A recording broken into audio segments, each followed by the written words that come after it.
Hello, everyone. Coming at you live today from the Shaker Historical Society. My name is Allison, and I am the educator here at Shaker Historical Society here in Cleveland, Ohio, well, Shaker Heights, Ohio. I'm joined today by AmeriCorps members Marissa Ham and Amanda Wakowiak, and they're going to be talking about our newest workshop, Museum Methods for Home Collections. So without further ado, we're going to be playing some musical chairs today just to keep social distance. So there might be a couple technical difficulties along the way, but I implore you for some patience as we're trying to figure this out for ourselves. So thank you, and without further ado, I'm going to hand it over to Marissa. So here you go. Hi everyone, my name is Marissa Ham, and I am an AmeriCorps member in the Ohio History Service Corps.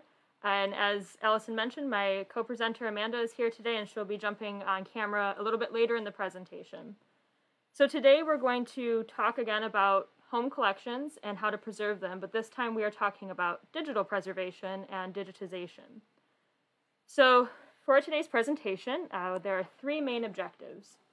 The first is to come out of this webinar understanding what digitization and digital preservation mean, and why it is important to digitally preserve your collection. The second objective is to learn how to digitize your own collection using the techniques and standards learned in this webinar. And the final objective is to know how to safely preserve and maintain your digital collection long term. So before I get into the process of digitizing, I want to go over a couple of definitions of words that I'll be using throughout the presentation. So the first word I've already used multiple times is digitization.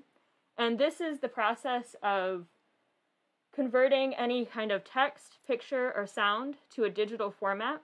So let's say you have a physical item like a photograph from a Polaroid camera, and you want to have a digital version of that photograph. So you could scan this photograph to your computer, and you now have a physical item that still exists, but you also have a digital version of it. So you've digitized the item. The second term is born digital. And this means any kind of text, picture, or sound that was created originally in a digital format. So this PowerPoint, for example, that I'm presenting today, it is created digitally and only exists digitally. In theory, I could print it off like I have here, but it's still a born digital format. I started it out as digital. So you can have something that you digitize, but then you can also have something that was created digitally, and most things that we have from the past 2 decades or so are born digital content. So like a photograph that you take on your phone is a born digital photograph. The final term is digital preservation, and this is an umbrella term for all the policies, strategies, and actions that you have to take to ensure the long-term access to your digital content. So in the same way that you have to take particular storage measures with your physical collection to make sure that it remains intact and in good quality, you have to also preserve your digital collection. So this will mean keeping the files safe and accessible and preventing their loss or destruction over time. So now that we've covered some of the basic definitions, why should you digitize your collection? So one of the main reasons is that this gives you another format that is easily accessible for both you and for anyone else in your life. So let's say you have a photograph of your great-great-grandmother, and you want to keep that physical photograph, but you have a family member who lives in another state, and they want a copy of that photograph for themselves. If you have digitized this photograph, you can easily share this copy of the photograph with your relative via email or text, and now they'll have this digital copy to save for themselves and have to access long-term, while you still get to keep the physical copy of the photo. Beyond ease of access, there's also the fact that digitization is another form of preservation. So once you digitize an item, you're less likely to have to pull it out of a box and handle it or make a reproduction of it frequently. And this can over time save that item from the wear and tear of having to handle it and the oils from your fingers constantly touching it. Finally, when you digitize, you're taking another step to safekeep your collection. So if you have a physical collection, it's always at risk from disasters like fire or floods or even theft or even misplacing it. So if any of these disasters were to happen, you now have a digital copy so your collection is not completely lost. So once you've decided to digitize, how do you start? So the first step is to locate all of your resources. If you're creating a born digital collection, you'll want to identify where you have digital content saved. So this can be on your phone, it can be on a digital camera, or even a flash drive. You'll want to gather all of these sources together into one spot, like one folder on your computer, before you go through the process of making it into a searchable and organized collection. If you're choosing to digitize and you have a bunch of physical photographs or documents like you can see in this photo here, you'll want to decide where to start. So maybe your long-term goal is to digitize your entire collection. But to start out and really learn the process, maybe identify the items that are most interesting or most important to digitize first. And start with this small collection, and then over time you can gradually digitize more and more until you have one day your full collection. Throughout this whole process, this is your personal collection we're talking about and applying museum methods to it. So it's your personal choice of what is going to be most valuable to you and also the easiest for you to start this process. So once you've identified your items to add to your collection, your next step is to figure out how you're going to organize them, so your file structure. So this is going to be largely based on what is in your collection. If you have a collection that is revolving around a family, your family, then you may consider organizing your files based on family name and the names of the relatives in there. So we have, can you see the pointer there? Yeah, kind of. Okay, so in this example that I have here, I've created this Smith family archive you can see in the right corner. And if you click into the Smith family archive, I've then listed the different family members that I have photographs of. And I've chosen in this scenario to organize it based on the last name. And this just helps visually when you look into this file, you can see the different family members and you can see that some of them have a different last name. And that here is because Tina was born as a Smith and she married into the Peach family. So this just makes it a little visually easier to see who these people are and how they're related. So then if you click into, we have Grandma Cheryl here. So you click into her folder and you can see that I've then organized her files into time periods in her life. So starting with childhood, teen years, and so forth. And I've also taken a step to make them appear chronologically. So your computer will often alphabetically organize these. If you alphabetically organize this list here, it would be not chronological. It would be like childhood, college, grandparent, and I didn't want that. So I added these numbers in front of it so I can see very easily and search very easily for the time period of that person's life that I want. So this is one example of a file structure, but you may have a collection that isn't based on people or a family group. And therefore you can decide to organize your files based on maybe events or different time periods or a specific organization, let's say. It's really going to depend on what is in your collection and how you think it will be easiest for you to search these files later on or for someone else to enter this collection and be able to easily find items. So once you decide on a file structure, you're going to move on to your naming system. So similar to the file structure, this is going to depend on what's in your collection and how it's going to be easily accessible for you. So if you have a collection that has a lot of dates, good documentation for your items, you may consider organizing or naming your files with dates. So you can see here the date comes first, the month, and then the day. And then I also added some keywords in, so that way, instead of going into these files and seeing just a date and wondering what does that date mean, I could see, oh, this is going to be, you know, about the birth of Tina. And so then I want to click on that one. However, not a lot of collections tend to have good documentation. I know my family's personal collection does not have really great documentation, unfortunately. So you can instead come down here and maybe you just have the year, or maybe you don't have any date at all. So you can just add in keywords instead, so that way you know what the photo is without having to see the photo. And if you have maybe two photos that are of the same scene, so these are both of mom in a garden, it's not the exact same photo, but it's the same scenario.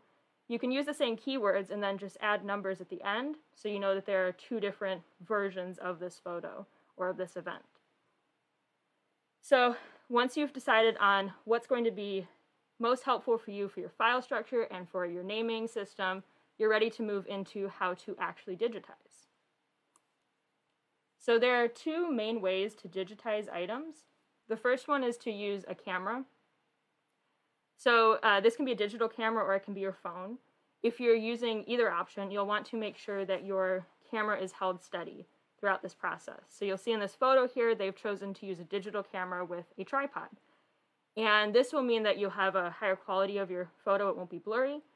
And then when you're taking your photo, you want to make sure that it is cropped nicely. So you're not getting, your photo is in the middle of the table and you have a ton of table in your photograph, and then there's a tiny item in the center.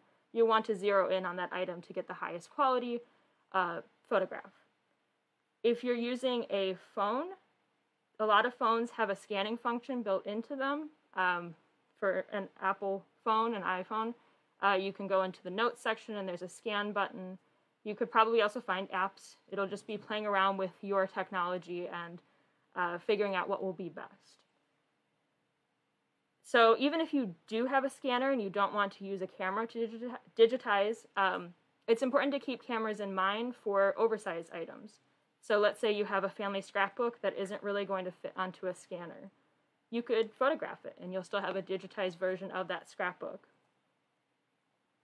So if you want to digitize with a scanner, I have created a little demonstration video. A lot of this is going to be dependent on what scanner you have available to you and what you're scanning. So this is just an overview of some of the best practices for scanning. Start your scanning process, you first, of course, need a scanner. Many scanners, like the one I'll be using today, are built-in printer and scanner combo. So you can see here my scanner is on top of my printer. So each scanner is going to be a little bit different. So your first step is to figure out how to scan with your scanner. I recommend looking at your manual to figure this out. So I looked at mine and realized that the easiest scanning option for me was to set up my cloud storage on Google Drive and connect it to my scanner, which I read the instructions in my manual to figure out how to do that. Yours may be different. You can see here I have the option of the cloud, like I ended up using, but if I had a wire, I could also wire my scanner to my computer directly and scan like that. But I'm going to be using the cloud function for today. So once you have figured out how to operate your scanner, your next step is to prepare your scan bed. So you want to make sure your scan bed is free of scratches and smudges. So to start this process, you will want to clean it using a lint-free microfiber cloth, and you can use either some water or some cleaning solution for glass. But never spray your scanner directly. You want to spray onto your cloth and then wipe the scan bed. Once you have thoroughly wiped the scan bed and made sure that it is clean and safe for your item to be placed on, you will want to also make sure that it is completely dry before you start to scan. If you'd like, you can also clean the top of your scanner if you think that needs a little bit of a wipe down. Once you have your scan bed clean, your next step is to prepare your documents and make sure those are also clean. So as Amanda covered in our previous webinar, you can clean your item. I'll be using this family photograph here, using a soft bristled brush. I have a makeup brush, unused, and you want to wipe from the center out. You also want to remove anything like that's sticky, so like rubber bands or anything metal, paper clips, staples, or even tape or anything else that might damage the scan bed. Once you've prepared your documents, you have to also prepare yourself. So you'll want to make sure that your hands are clean and you'll want to wash them with soap and water. Avoid using hand sanitizer to clean them in this scenario if possible. You could also wear lint-free gloves at this time. I didn't have any on hand, so I just made sure my hands were very clean. You also want to make sure that you've removed any rings or dangling jewelry on your wrists or around your neck that might interfere with the scan bed. Now you're ready to scan.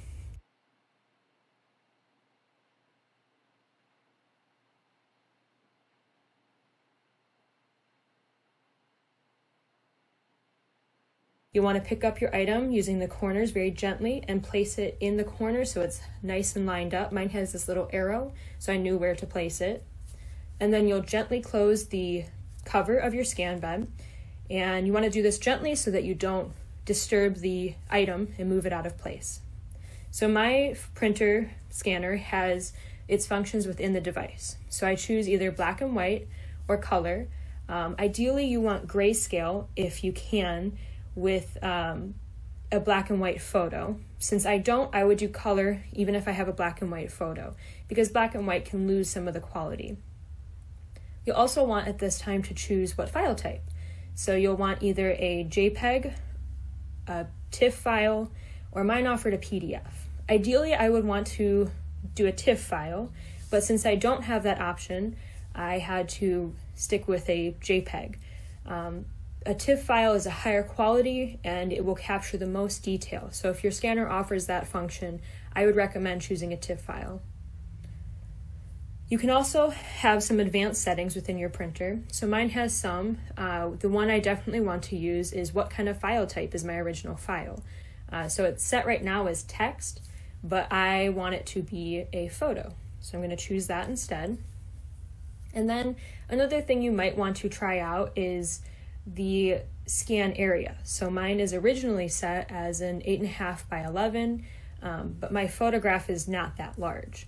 So I decided to play around with this, see what size would be best. I started with an 8 by 10, but I eventually found after a couple of scans and trial and error that a 5 by 7 was actually better suited for the size of this file. I also had to choose portrait or landscape in this scenario, which is again something you have to play around with to understand which one is better for the item you're scanning. So some scanners have a preview function, which is nice instead of having to go through the long process of scanning and then finding out it's scanned improperly. Also, some scanners you can choose what DPI or PPI you want to set it at. So very simply, a DPI is the dots per inch. So that determines your quality of the image, and that can really give you a high quality file, but it's not necessary in this scenario. So mine right now is scanning to my cloud. It says right there Google Drive. I can choose at this point to scan again if I wanted to immediately scan the back of my image, but I was still doing some testing, so I didn't know if I had the right size and I didn't want to do that. So instead I clicked no, which fully uploaded it to my Google Drive then. You want to make sure you check the back of your image too. If it has any important information, like you can see on my image here, I have the name Ma Gehring and woman who adopted Francis Ham. So I want to scan the back of this so I have that on file. So there you go, you have your scanned image or your item, and now you'll want to move on to how to edit and save your final digitized item. So I went into my Google Drive here, and my printer is Epson and it created its own folder. So I entered into the folder, and then I was able to see the results of my scans. So you can see the different tests I did, how much of a white border. For example, that first one has a very large 8.5 by 11, and it doesn't capture as much detail that way when it's a larger file. So you'll want to make sure that you choose the best size. So I looked through the different files and decided that these 5 by 7 ones were the best option. So then I had to go in and I had to rename them because my printer named all of them similarly, and that's not how I'm going to be able to identify them. So I chose to rename my files based on information on the back of my image, and I simply went in to rename.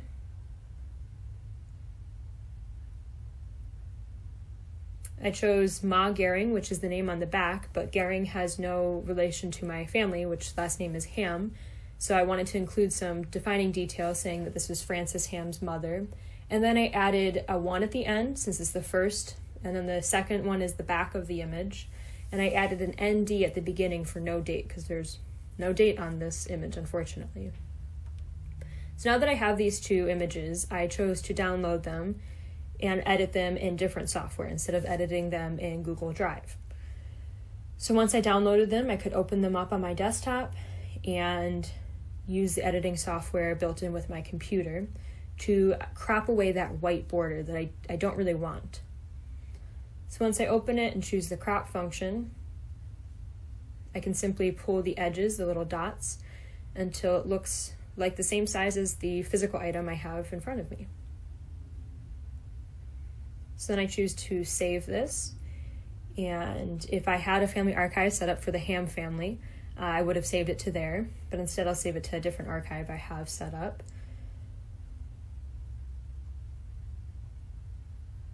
I could also re-upload this to my Google Drive as a second storage option, and there you go. I have my fully digitized item now.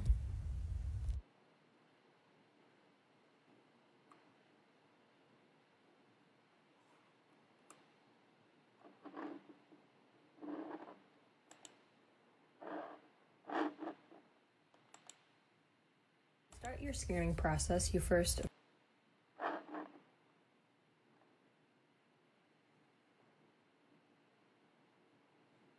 Okay. So as you saw in the demonstration video, digitizing is a process that will be something you'll have to figure out, but after you get the hang of it, it's actually quite easy to do. Once you actually have a digitized collection, you can start the process of digital preservation. So it may seem like digital files will exist forever, but just like a physical item, they are at risk of being lost or destroyed. So an example of this is something like you can see on the screen here. These are floppy disks. I don't know about any of you, but my computer does not have a port to put in a floppy disk. And I don't think really any computers that are sold today come with that. In fact, both of my computers don't even have a disk drive, so I can't put like a CD into it either. So this floppy disk here is an example of obsolete technology. If I had saved my digital collection onto a floppy disk and never transferred it to a new storage method, I may never be able to access that digital collection again because I have no way of accessing those files saved on the floppy disk. So your storage devices are always at risk of becoming obsolete, and it's important to stay up to date with what new storage methods are. Another way that digital preservation is important is that faulty technology is always an issue we all deal with. I'm sure you've had your computer crash on you before and maybe lost files that you're working on because they weren't saved, or your computer just decides not to work right. So you'll want to make sure that you have your digital collection saved in a couple of different ways and in different areas so that you avoid losing your digital collection with the computer being also lost. So the Library of Congress has laid out some best practices for digital preservation for your personal collection. They have 3 main best practice methods to take with you. So the first one is to have 3 copies of your collection stored in at least 2 different ways. So what does this look like? So let's say your first copy is the scan you save immediately to your computer as soon as you scan it and it saves like you saw in the video. That's your first copy and it's saved in a folder on your computer. Your second copy could then be saved on an external hard drive. So you can see an example of an external hard drive in this top photograph here. And an external hard drive can come with a lot of storage, and I recommend if you invest in one, when you start a digitization project, invest in one with a lot of storage space. So think like in terms of terabytes, the TB you see on the screen there, at least 1 terabyte instead of going for gigabytes, because your files and the amount of storage they need will quickly add up. So you can have this as your second option for a storage device. And then your third option for where you're storing your collection should be outside of your home. So this can literally mean outside of your home. You could have a second external hard drive, you save your entire personal collection to that hard drive, and then you give it to a family member or a friend who lives in a different house. So this way, if something were to happen in your house and that external hard drive is destroyed, you have someone in another house that has a copy of your digital collection. With technology that we have today, outside of your home can also be less literal. There are a lot of cloud options for storage, so you can see some common examples here: Dropbox, iCloud, and like I was using my Google Drive. So with these methods, it's not saving the files onto your computer, it's saving them essentially on the internet. So if I wanted to access my digital collection and I was at the library, I could log on to any computer and then type in my username and password for that service, and there would be my digital collection. So it's not on my computer at home, it's on any computer as long as I can log in on the internet. If you do choose cloud storage, one thing to consider is that a lot of them have limits on how much storage you get for free. So I think Dropbox is a few gigabytes, and I know Google Drive is usually 15 gigabytes. Your collection's storage will add up quickly, as I mentioned, so you will probably have to invest some money into keeping your account active and with enough storage. So you'll just have to do your research before deciding on which cloud service to use, and consider, can I pay that monthly fee for this service? So these are your examples of 3 different copies of your digital collection to make sure that if one is lost, you still have 2 other options of that digital collection elsewhere. The second best practice is along the lines of, we talked about obsolete technology. So you'll want to evaluate your storage technique every 5 to 7 years to assess, is my storage method potentially outdated or soon to be outdated? And if it does seem like we're moving from floppy disks to CDs, let's say, I need to migrate all of my digital collection to this new storage option so that I don't lose it. And then the third best practice is to plan for the longevity of your collection. So if at one point, it'll probably happen where you're no longer able to maintain your personal digital collection, and you want your relatives to be able to still access it even if you're no longer maintaining it. So you need to make sure that you're planning that someone else knows that this personal collection exists and that they know where it's held and how to access it, which can include if you have any usernames or passwords that they might need to know to be able to access your digital collection. So now that I've talked about some terms, how to actually digitize, and how to digitally preserve, I'm going to hand over the presentation to Amanda to talk about what do you do with your physical collection once you've digitized it.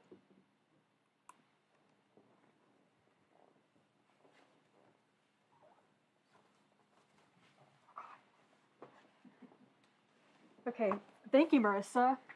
So you've digitized your collection. What do you do with it now? The answer is do not throw it away. For most of us, I think that's pretty obvious, but like some people, you know, they think they've got a digital copy, they don't want it taking up space anymore, and they think let's just get rid of it. Now, if it's going to a relative or a family member or somebody else who, you know, is interested in the collection, that's probably fine that you're not keeping the originals. But it's still great to keep your original photographs around. It is fun to look at them. The media is not always the same as, you know, modern day. You know, like maybe you have tintypes in your collection. You don't want to get rid of those. Those are really cool. So you need to have proper storage methods and like stuff to keep your collection physically safe once it's digitally safe. And I go into more depth in this in a webinar that we previously did for Shaker Historical Society. I'm fairly certain that is still up on their Facebook page, so you can go back and look at that if you want more detail, but we're going to be pretty quick here with our descriptions today. So what you're looking for is acid-free and archival boxes. These are sometimes called blue boxes because they have this weird blue-gray color. The one picture on the bottom right of the screen is a cream color, but they come in all different colors, especially if you're getting them commercially, like from a store. You want to look for labels that say photo safe, archival, like you want these words on the labels. And here we have an example of an actual blue box. The corners are reinforced with little metal pieces, and they're very sturdy. There's also mylar plastic, which is pictured in the top right photograph here. And these are polypropylene, I believe is the term, sleeves that you can get online. You can get them from Gaylord Archival, which is the major archival company. And they help protect fragile documents and photos. And if you've got like small newspaper clippings, you can stick them in there as well. And it's just like if you have something fragile or you have something, you know, like maybe you had sticky backing on one of the photographs and you don't want it to stick to everything else, you can slide it in that sleeve and keep it safe. You can also use folders to label and keep like objects together. So if you've got like a whole bunch of like birth certificates or something of that nature, you know, like old birth certificates, you can keep them all together in a file, and so you know this is where all the birth certificates are. As I mentioned before, Gaylord Archival is an option of a place where you can get your supplies. Just be warned, they're generally fairly expensive, and it's better to buy in bulk if you're going that route. Craft stores like Joann Fabrics and Michaels also have some options, but again, you're buying in person, it can get expensive. Amazon.com is also a growing option for like if you need a larger amount or smaller amount of items, you can get them fairly cheaply. You just have to learn how to refine your search results. So if you go in, I went into Amazon a couple days ago and searched Mylar plastic, and I found it under polypropylene more often than I found it under Mylar. And Amazon also sells Gaylord Archival on their website. I think they might have a deal with Gaylord or whatever. So that you may be able to find supplies there for a better price than you would on Gaylord's actual website. So you've got everything in boxes. Where do you keep the boxes? General best idea is to keep all of your special documents elevated in cool, dry places, and you want to keep them away from the light. Light damage is one of the irreversible types of damage that you can cause to your objects. You cannot restore a faded photograph or a faded fabric, anything of that nature. Once it's faded, that's how it's going to be for the rest of its life. So it's good to keep things on shelves, like in this image here. The one thing I don't like about this image is that the boxes on the bottom shelf are very close to the floor, so if you had this in the first floor of your house and you had a flood, those things would probably get wet. So they generally say, you know, have, you know, like 3 to 5 inches, I think, off the floor for your storage items, so that way you have a little bit of time in case there was a flood, for example. If you have spare closets, keeping things in closets is great. You keep it away from the light, you keep it up off the floor, and it's filed away safely. And you could also use filing cabinets or drawers. Some people have an extra dresser lying around, or maybe you've got some spare space in that tax filing cabinet you keep in your office. Some people like to keep things in their basement or attic because it's space that they don't use very often and it's out of the way. I recommend against this because basements can tend to be high in humidity, and I don't know about you, but there's a ton of spiders in my basement, and I don't want those things getting into my personal collections.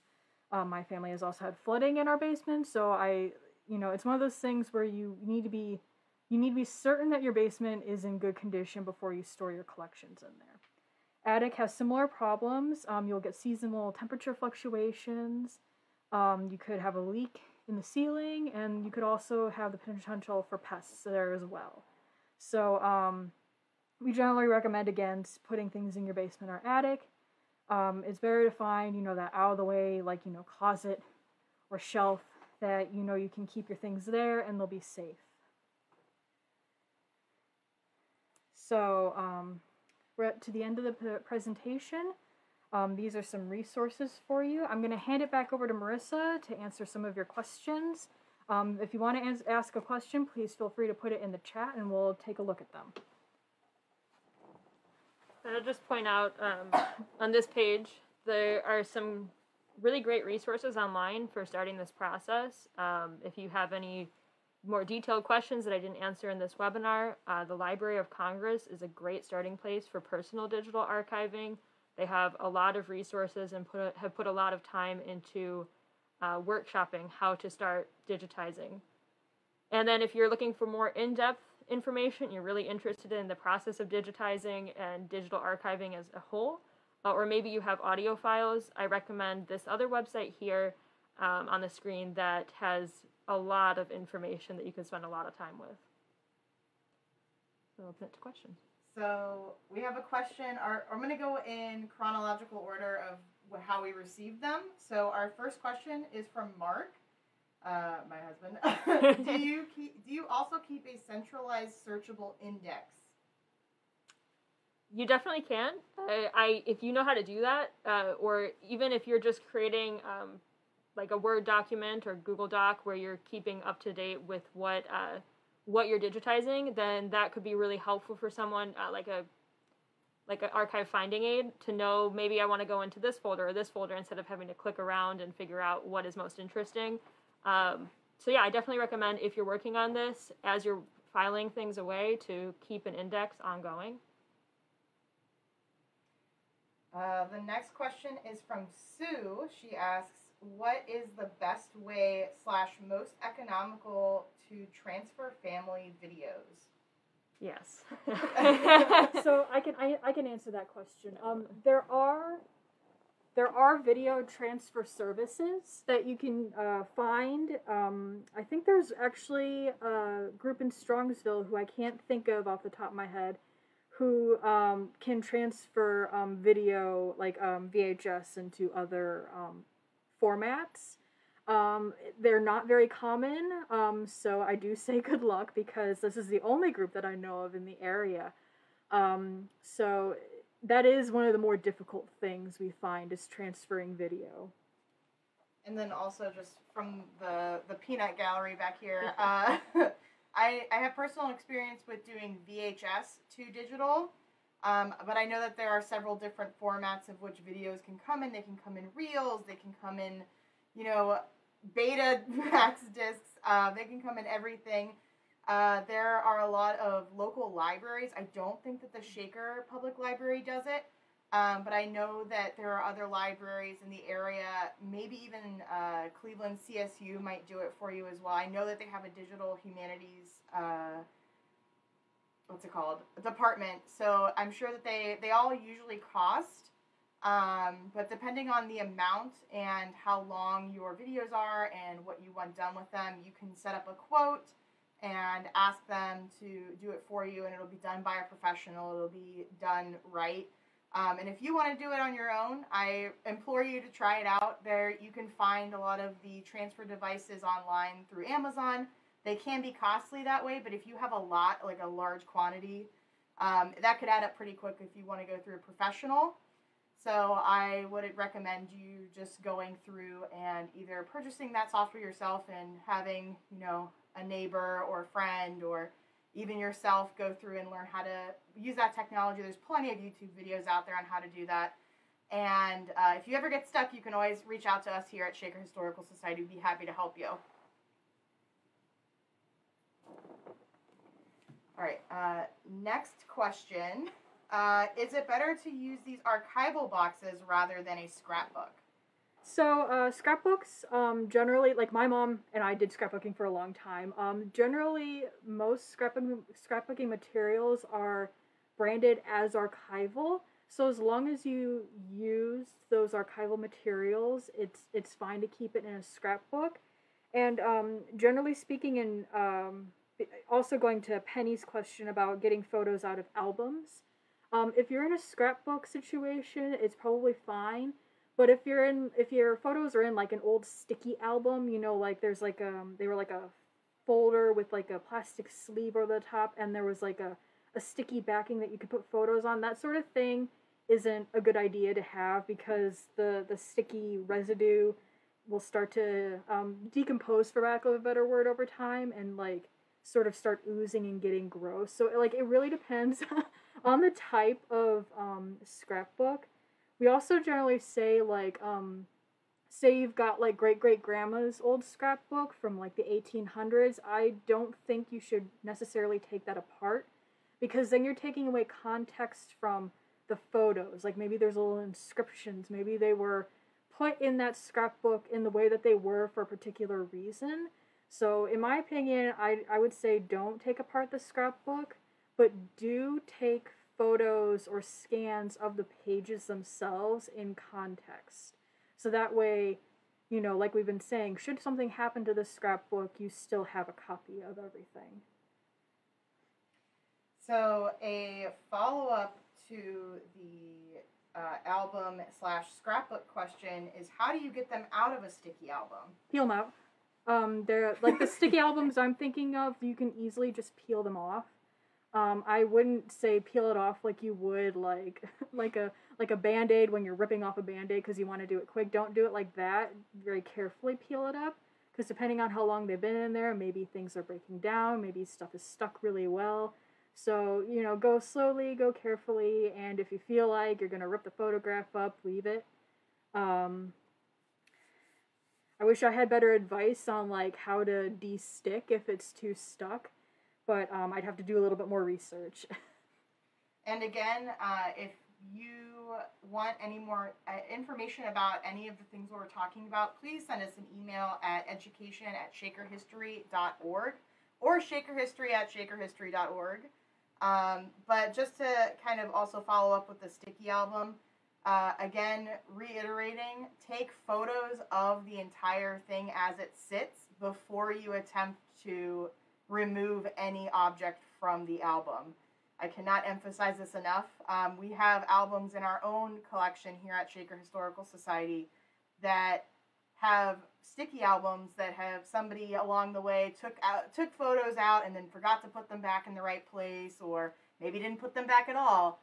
And now we're struggling to figure out, what's missing from this book, and that's caused a lot of grief down the line. So my biggest recommendation is to take photos and document well the existing sticky album before you move forward with removing anything and digitizing it piece by piece. Okay. Which libraries are near Shaker that do that? I'm not familiar. Again, this is Allison speaking. I'm not like this omniscient being. I'm behind the camera. I would say reach out to the Cleveland Public Library downtown. They are a much larger organization and would likely have all of this information that we have been talking about. I'm trying to think of other libraries in the area. I'm not from around here. I'm from Youngstown, so I'm still learning about this area. But I would say a good starting place for this, if you wanted to go that route to pay for the transfers, probably the Cleveland Public Library and Cleveland State University, CSU. Charles has a question as well. Yeah, Charles asks, do you recommend a certain digital quality for scanners? In other words, is there a digital quality or resolution that will begin to lose detail? Example is 6,400 DPI.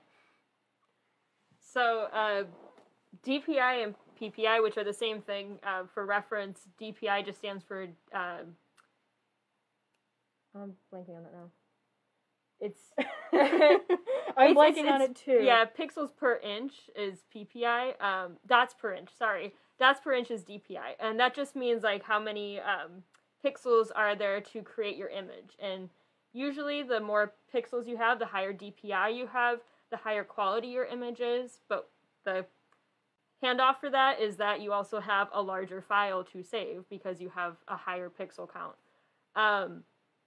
There are, if you go to the Library of Congress page, they have listed for every size of photograph what they recommend your DPI set to.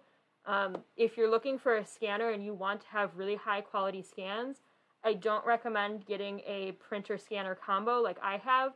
I had no ability to adjust the DPI on that, and it's a good image, but it's not the highest quality it could be.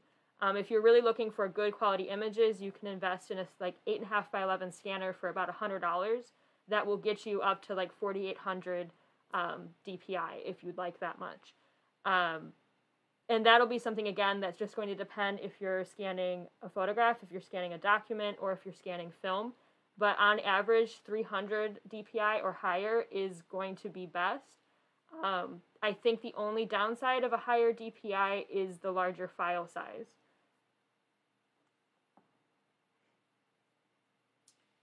I think that's all of our questions right now. I'm going to give it another minute if anyone has any last-minute burning questions. But again, I'm posting in the chat as well the email address that you can email more questions to. If your question wasn't answered all the way, or if you have a more specific question, I can forward any emails and inquiries along to Marissa and Amanda. So if you are still kind of curious, or if you weren't able to get the answer you were looking for, we'd be happy to help you pretty much as we can. And if we don't know the question, we can probably find somebody to pass your question along to who will know the answer. So just to kind of harken back to the scrapbooks, if you are not already a member of the Shaker Historical Society, our director, Brianna Trelevin just did a fantastic members-only virtual talk, her director's desk, which is a monthly series on our Shaker Historical Society scrapbooks. And she went through a couple of our scrapbooks, and I know that that video is still live for members only on Facebook, or not on Facebook, on YouTube. So if you haven't already joined as a member, make sure to send your check-in or sign up on our website to check out some of our exclusive scrapbooks that we have on display there. And also just kind of to mention our personal struggles as a historical society and as professional historians and archivists with scrapbooks. It is an ongoing challenge. So I implore you, I know scrapbooking is a very popular hobby and, you know, things change all the time. Just when you're making scrapbooks or maybe you're recovering scrapbooks that somebody else has made for you, to use care when you're making them and when you're going through them. The policy of less is more with touching it and, you know, moving it around. You don't want to touch, especially an older scrapbook with loose objects or loose pages. Less is more when touching those. You want to be extraordinarily careful, especially if you have something from, you know, the 1800s or even earlier. I've even seen some scrapbooks in our collection from the early 1900s and they're falling apart. So use the utmost care when touching and using and trying to digitize old scrapbooks, because it is incredibly easy, even being the most delicate you can be, to tear, to rip, and destroy images. So use the utmost caution when you are digitizing those sorts of artifacts. Okay, we don't have any more questions, so I'm just going to slide in real quick and stop being the omniscient third person here. Oh, excuse me. Hello. So, hi, it's Allison. I just wanted to say thank you again to Amanda and Marissa, who are standing socially distanced aside. I know it's a weird time for everyone to, especially in these winter months, to be apart. But I wanted to thank everyone for tuning in today and supporting the Shaker Historical Society, even in this small way, by just joining our Facebook lives. We really appreciate it. We have an upcoming talk next week, done by me, on historic recipes. So if that is something of interest to you, I implore you to tune in then. I'm going to be talking about how to interpret historic recipes in a modern kitchen and what to do with grandma's handwritten recipe cards, if you have any. So a little bit about this talk will help with that next week.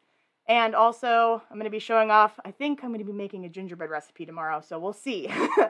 But I wanted to thank you guys again for being here and for sharing your expertise and your time with us. And again, if you have any other questions about anything that we talked about today, do feel free to reach out through the education@shakerhistory.org email. Write up your question and contact us. Send us a Facebook message. We'll get back to you on Facebook or through email, whatever you're more comfortable with. And thank you again for watching.